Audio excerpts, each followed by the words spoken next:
ดขึ้นตรงนี้เลยเนี่ย กุ้งกุ้งอยู่หาดแม่น้ำของ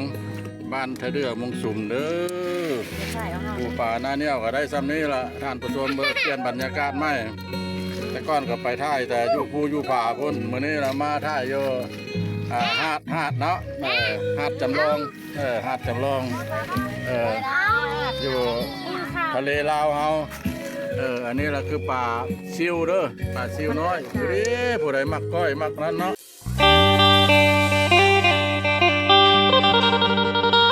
ทักทายสบายดีพี่น้องๆ FC เนาะไฟในหรือตั้งประเทศมือนี้อีกเป็นมือนึงเนาะของวันที่27เนาะเดือน3 2026เนาะเป็นภาพบรรยากาศยามแรงเด้อปัจจุบันนี้ก็อยู่ราว5 โมงป่า6 โมงเนาะทางพ่อบ้านพ่อรอดเราได้มาเก็บภาพบรรยากาศอยู่ที่หาดท่าเรือมุงสุมเนาะหมดสาวประมงเป็นหาปูหาปลาอยู่แม่น้ำคลองนั่นละทางพ่อบ้านพ่อรอดก็ว่าสิมาหาปลาเนาะถือแหกับถือด่างเนาะถือด่างแก้ปลาละเปลี่ยนบรรยากาศใหม่เนาะแต่ก็เรามีตัวไปทรายนองเท่าเปลี่ยนมานี่เราสิมาน้ำโขงเนาะน้ำโขงน้ำคลองเอาละเป็นยังไงก็ติดตามพ่อบ้านพะเลาะไปเลยเด้อว่าเมื่อนี้เราเป็นสิได้สิมานบ่หรือบ่มานเนาะนี่แหละเป็นสาวประมงเพิ่นหาปูหาปลาหาเป็นอาชีพหาได้เพิ่นกับค้ำขายโอ้เลี้ยงครอบเลี้ยงครัวเด้อันนี้มองเพิ่นนะมองไหลมองแก้สักสี่ละเด้อบ่ได้เคยมาจากเทื่อเนาะปีผ่านมากับตะกี้ตะก้อนก็เคยมาอยู่แต่ฮอตละประมาณ10 กว่าปีแล้วบ่ได้มาสบายดีโอ้ดับปลาไหลขึ้นมาไม่ไหมนะปลาย้อนเพิ่นเอามาได้แล้วขายโลเท่าไหร่เนาะขายบ่ที่ไรอันน่ะหูบ่อันคนซื้ออึ่งมือลงมาเมื่อวันเนี่ย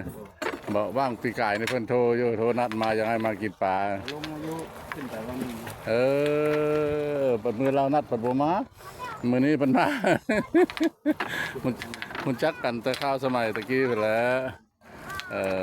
พุ่นนั่นเนาะอันเขาว่าฝนตกน้ำขึ้นน้อยนึงบอกมันได้ปลาพวกปีกายนี่เขาจะเอาอยู่5 แถวหาดน้ำเมืองนะหลายเท่าไรว่าเอาพากันเฮ็ดกันทำในใดได้ในใดที่ได้ที่มีเราพอเฮ็ดไปกับมาหาปลามาแก้แยงเราบ่ได้ลงมาบ่นะหูจักบ่คนซื่นละเมื่อละสกอยเราเป็นปกสได้บ่ครบเราซ้ำแต่ว่านี่จ้ะเดี๋ยวปีกายเรานัดไหนมากินปลาเหรอว่าสิพาหาเราว่าบัดบ่ได้มาเบอร์จักก็เบอร์เก้ามันก็โทรบ่ได้มีนะเบอร์มีเพชรมีเป็นเพื่อนเดี๋ยวครั้งหน้า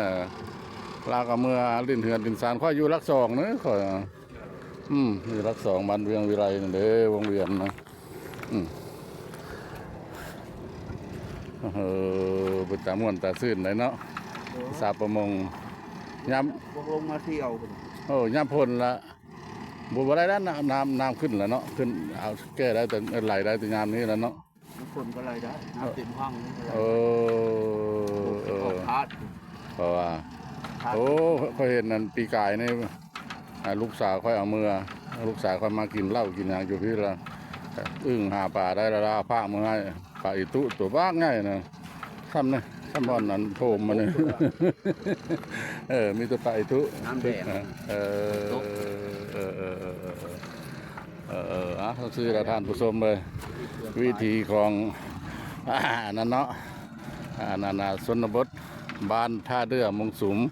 แต่ที่ว่าอยู่ในพระธาตุสีโคตรตะบองนี่แหละเนาะเพิ่นมี อาชีพหนึ่งเป็นชาวประมงหาปูหาปลาโอ้รายได้ของเพื่อนปีนึงก็ว่าแม่นธรรมดาได้ท่านผู้ชมเลยน้ำโขงนี่มันป่าหลายแต่ว่าพอบ้านพะเลาะก็ว่าสีมาแก้แยงตึกจักสิได้หรือว่าเราบ่ได้กันเป็นไงมีความสามารถละเมื่อแล้ว มาเบิ่งมาเสียน้ำกันเด้อสิมานบ่หรือบ่มานมานะ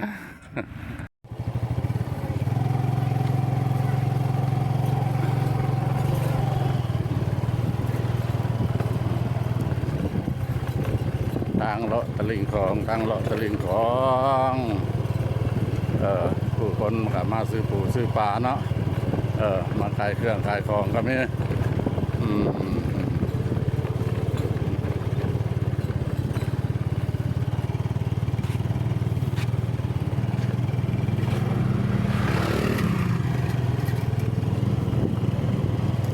ี่ละเป็นตะม่วนตะซื่นยามค่อยค่ำลงแรงเนาะมาหาปูหาปลามาดินทางหัวปูเป้าปูสาวอันนี้ตะลิงของเด้อตะลิงของบ้านพะเลาะของพุ่นละสิไปใต้พุ่นละไปตั้งเต่าอยู่พุ่น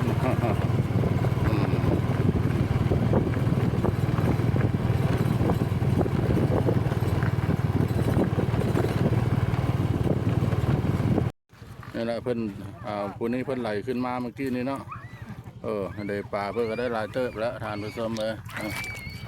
เนี่ยนะแต่มองเพิ่นหลายตอนเนาะซีเมนต์บาทเดียวแล้วเนี่ยเด้โอ้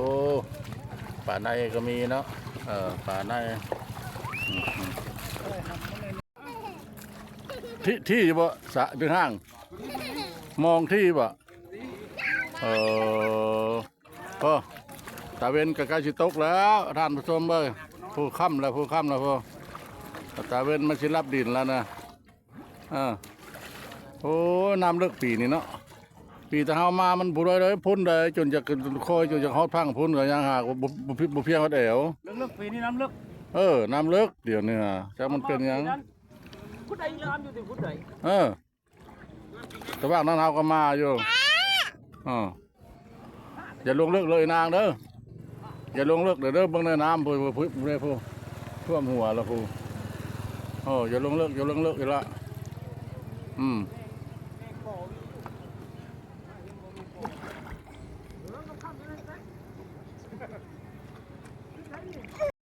โอ้ยน้ำยังเลิกท่านผู้ชมเอ้ยป่าน้อย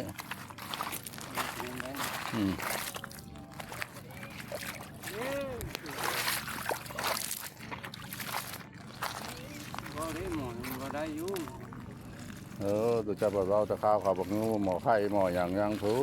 นตะข้าววงเรื่อยอย่างบนห้างน้ำตื่นจนหดปุ๊บเครื่องกลางว่างเพื่อหากับเพียงมาตอนนั้นคือน้ำอยู่ที่ปุ๊บอันนั้นแหละอย่างไรอันนั้นแหละปุ๊บอยู่ตีนหาดบนที่เขาลงตีนตัวพุ่นแหละเมื่อใดโอ้ยมีการมีซื้อแต่หึงพุ่นรถเนาะลุงไปนั่งกินข้าวกันลุงสักรถแกมองท่านผู้ชมไม่มองน้อยจักสิผู้บดีป่าบ่หรืออะไรกว้างคือว่าเขามาถ่ายทอดว่ายักเขาดูดเอานะเขาดูเขาไปเมื่อไหร่เขาดูไปถมมันนั่นเลยถมว่านั้นตะลิ่งของนะถึงเอาเห็นเขาแก้จนเนื้อไปเนื้อใหญ่เห็นไหมดูใช้ดูงานกับเขาสัมปทานนับป่าโมนะโมมีนะ